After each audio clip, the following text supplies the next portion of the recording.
My parents divorced when I was 8 after a rocky marriage. Mom went straight from my dad to her husband, Dan. I was never shocked that she cheated and I hated Dan. Mom knew it too and it broke her heart because she hoped to get primary custody, but I wanted to live with my dad. Dan had a daughter who was a baby when he and my mom started dating, and they had 2 boys together as well. Then Dan lost his job and crap hit the fan. My mom went to my dad to try and offer more child support to support the whole family, but he used it to get more custody of me. It worked. My mom and Dan ended up sending his daughter to Dan's sister, and they lived in a 1-bedroom place with the boys for 4 years before getting back on their feet. Mom hated Dad for it. I think she always thought it would make me hate him for it, too. She thought I loved Dan's daughter and the boys and would hate him for separating us all. But I hated Dan more than I loved any of them. I also saw my mom differently for being with someone like him. But whatever. I'm now 22 and Mom and I are in a very bad place because she feels like I sided with someone who isn't a good person. She told me my dad let kids go without food, clothes, and forced a family to separate from 2 of their kids and live in tight quarters out of spite for her. She said he hurt my family and I should care about that. I told her I didn't care at all and she was pissed. Am I in a hole? For people who will ask why I hate Dan, he made fun of my last name. It's Irish, and started using his last name as mine when full names were used and they were just dating back then.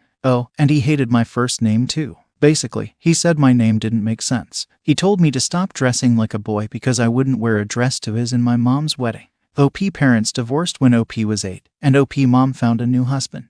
OP father's only obligation at that point was to OP, and from the sounds of it, he more than fulfilled that and loved. Mom doesn't get to try to make OP hate her father just because she made poor life choices and didn't like dealing with the consequences. Does it? OP and her half and step siblings were split up. Sure, but that isn't OP dad's fault, nor his responsibility to remedy. He's OP parent, not theirs, and he made sure to take care of Opus. OP mom is delusional if she thinks her children are her ex's responsibility. And it says a lot about her character that she tried to use this to turn OP against the father, who from the sounds of it, has been nothing but loving and supportive of OP. And now let's see if the community agrees with me. Irish 52 says, not the yeho, forgive me, but your mom sounds like a real piece of work. Your father has no responsibility to financially support someone else's family. Your father's responsibility was to his family, and that's it. Your mom seems to have some very misplaced anger and resentment. Fetbit1 says, absolutely not. Once they divorced, his obligations to financially support her ended, and he only had an obligation to you, period.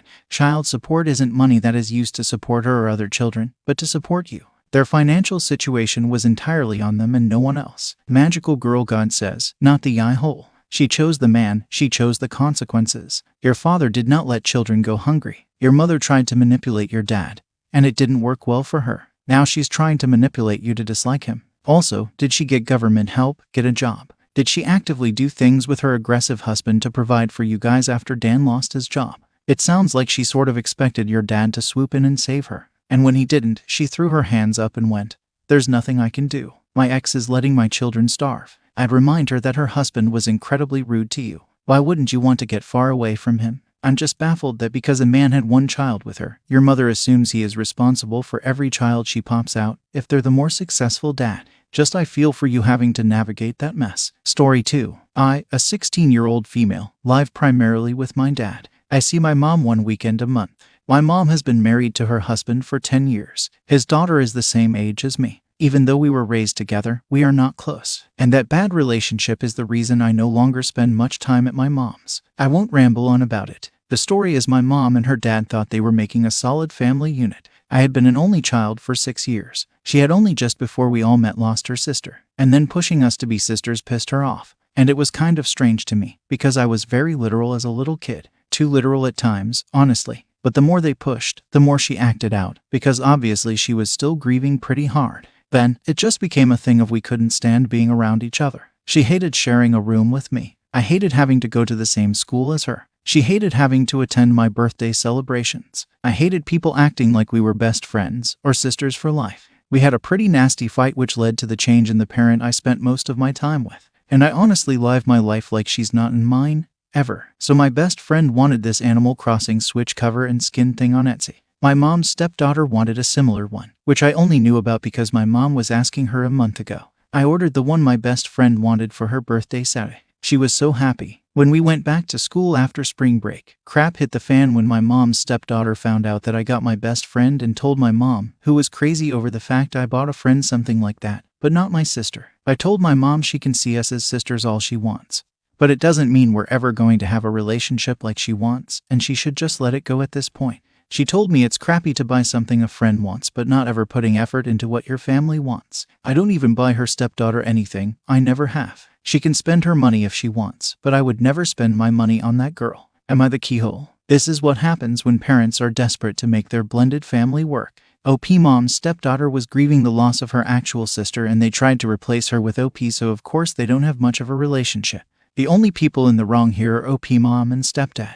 And now let's hear the community's opinion. Amy, this 35 days, not the Yahoo. Your sister didn't want a sister and you don't want a sister. They tried to force a relationship that just made everything worse. Now she looks for any reason to bring it up. I wonder, has this sister ever gotten you gifts with her money? The baddest Patsy says, not the Yahoo, this is such a dumb conflict. Your mom could have easily bought it for herself. She's really fighting with you about not considering your stepsister to be your BFF. And in that respect, it sounds like she's really let you both down and hurt you both by trying to force it. Story 3. My cousin Tanya just got married. Everything was beautiful and I had the honor of being part of the bridal party. Everyone in the party had a role to play and mine was practically quality control for lack of better words. I basically had to go around and make sure people were where they needed to be for pictures, activities, etc. to keep things moving. First, everything was like butter, but I realized my Aunt Carrie, mother of the bride, kept disappearing and making things fall behind.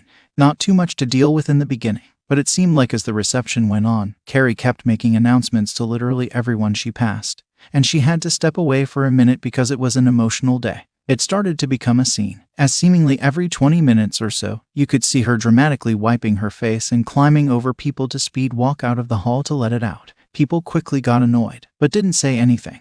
And I tried to ignore it myself, but it came to a head when Tanya was waiting for pictures and Carrie was nowhere to be found.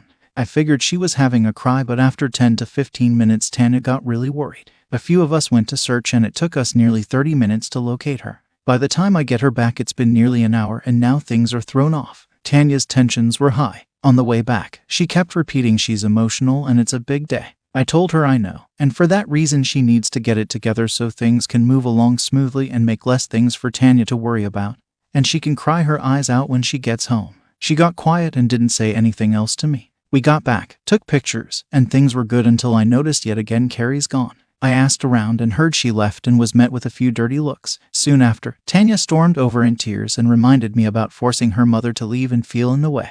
How today isn't about me and I shouldn't be taking over. She also said a few rude things about me being single and jealous. I walked away because I was hurt. Tanya has always been my favorite cousin. At the bar, I was told by another family member that before Carrie left, she went around to a few people including Tanya and said I told her to leave and she wasn't wanted there, so she was leaving to not be a distraction.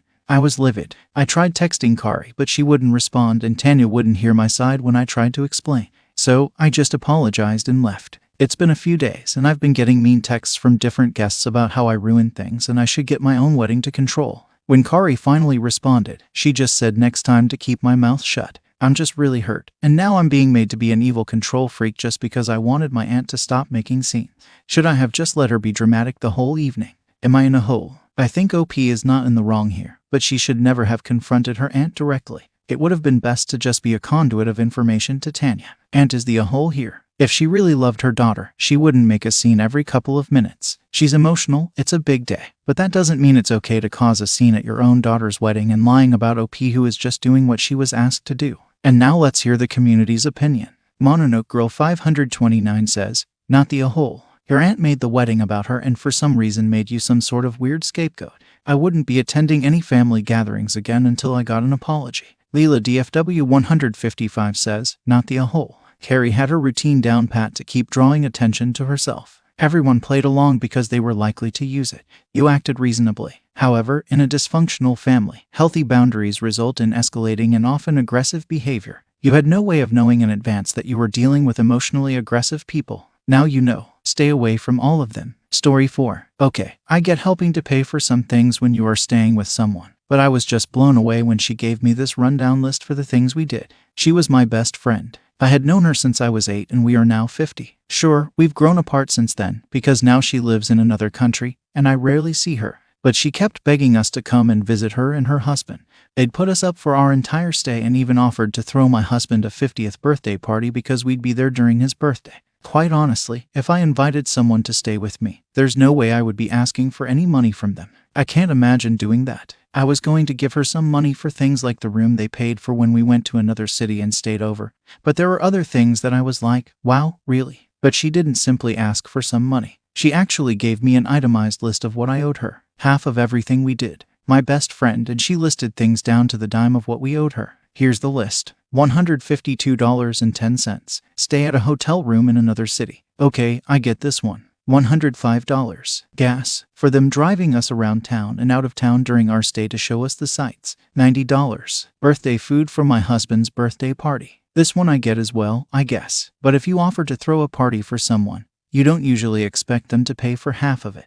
$136.20. Car rental, when we flew to another island with them for a couple of days. I get this one as well. $21. Gas, I guess for driving around town. $6.50 parking for frickin' parking the car in the city one day. Really? $27 airport parking when we parked the car at the airport before taking a flight to the other island for 2 days. Really? Total $537.80. I was just blown away by this. I would have given them a couple hundred to cover the hotel room and birthday food. But actually asking us to pay for the gas to drive us around and parking is ridiculous. Especially the measly $6.50 and the fact that it wasn't just $500, but $537.80. They asked us to come visit, and then unbeknownst to us, the whole time they were tallying up all the things we did to split the cost of everything. They came and stayed with us a few years earlier, and I certainly didn't give them a tally of the groceries they owed or the gas spent driving them around. You ask someone to stay with you, then you pay for things. RSPTK says, I had a similar experience with a friend I used to be close to. I had moved to a new city, and he was the only person I knew who would invite me to hang out with his friends and would often host parties at his place. It wouldn't be too bad at first, being asked to pick up minor items like paper plates or sodas. It all came to a head when I got a $500 Venmo request to pay for him to make steaks for all of his buddies. That's when I slowly realized that I was the only one that ever helped with his parties and get-togethers. Curious Penguin Sock says, there are 2 ways I would handle this. Both ways are a relationship ender. 1. Pay the money and let them know that no further contact will be had. I would be upfront that this was just crappy to do after the fact. 2. Let them know that if they expected money, that should have been said before you stayed so you could see if you wanted to stay with them or do the things they suggested. They basically didn't give you the option to say if it was in budget or if that was something you wanted bad enough to pay for. With friends like this, who needs enemies? Blind 30 says, I had a friend of a friend invite a group of 6 people over to her mom's house for some home-cooked Indian food once. We got there, and her mom started prepping the ingredients, talking us all through the process. Seemed a little odd. Like whenever someone would attempt conversation outside of the meal prep, her or her daughter would kind of shush us and get back to the recipe walkthrough. When dinner was ready, conversation at the table was again always steered towards her mom's method of cooking. After we left, the daughter sent requests to everyone for $100 for the traditional Indian cooking and family dinner lesson. Everyone responded individually with their version of what the duck, and only then did the daughter reveal that they were trying to get this going as a business for her mom, and we were the inaugural run. Nobody paid. Same girl saw me with my basic Canon Rebel camera once and tried to rope me into photographing her wedding. For free. I'm not a photographer. My husband, 33 male, and I, 31 female, have 2 8-year-old twin boys. We both work full-time, and my husband makes a little more than me, but just a little. We make enough to be financially secure. We can afford all the necessities and rent a 2-bedroom apartment, but we have never traveled, aside from weekend road trips, and probably won't be able to in the foreseeable future. My husband's family is quite well off. A few weeks ago, my mother-in-law called my husband and asked if he wanted to bring our kids to go on a trip with her. She apparently wanted to spend some time with her family. Her family, though, doesn't include me. She has always disliked me and never considered me part of her family, partly because I'm not religious. My husband is, but he respects my lack of belief, and also because she just doesn't like me. My husband knows this and hasn't ever forced me to interact with her, but he still talks to her occasionally. Anyhow, he told me that my mother-in-law had offered to pay for him and the boys to go on a 2-week trip with her around Thanksgiving time. I'm not invited. She said I'm not really her family, so she doesn't want to pay for me either. This is what she said word for word. According to my husband, she knows that we cannot afford for me to pay to come on this luxury trip. She can afford it pretty easily herself. I was pretty upset about this, because I'd love a break too, but I understand that the kids will love this, so I said that of course they should go. I tried to be cheerful about it, but my husband understood that I was upset. He asked my mother-in-law specifically to please invite me too so that we can have a proper family trip. She reiterated that I might be his family, but I'm not her family. I told him not to push it because I want my kids to have a good time without my husband and mother-in-law fighting during the trip. But I've been feeling pretty angry about the whole thing. So yesterday when my son asked me why I wasn't more excited about the trip, I told him I wasn't coming because his grandma hates me. I said this in a bitter tone. They were pretty upset to hear this. Later, my husband told me I was in a hole for dumping my feelings on my kids and making them feel guilty about looking forward to the trip. He said I was ruining it for them and also ruining their relationship with my mother-in-law. They're pretty close, and that I'm being selfish. So, do you think I'm in the wrong? J. Justin Graham says, you're the a-hole purely because you hurt your kids. You weren't hurting your mother-in-law or husband. You made your son feel bad about something he has zero control over. That being said, your mother-in-law is obviously in a hole, as is your husband for even entertaining the idea of going without you. But only one of the three a-holes in this situation deliberately hurt a child. De Weltensching says, not the a-hole, but why are you taking this crap? A good relationship between mother-in-law and your kids, with your misery as foundation. Imagine your kids being in this situation, how would you feel? Kids need to know that rudeness will not be tolerated, especially not from people deemed family. You have a husband problem though. He's still very much a mummy's boy. And he's got no problems watching you suffer as long as he still has mummy's attention. If my mother-in-law had the audacity to say I'm not family, I'd make sure she'd never see my kids again, because they're half mine after all, and they came out of me too. The Whirlwind Blitz says, honestly not the yeho. Mother-in-law likely talks crap about you to your kids, and they will notice and pick up on the hate between you and mother-in-law. It'll blow up when they get older. It did with me and my grandma. As soon as she realized I was like my dad, her own son, she didn't want me around anymore, and it hurt. Your sons will get hurt too. A person like your mother-in-law can't be civil in the long run.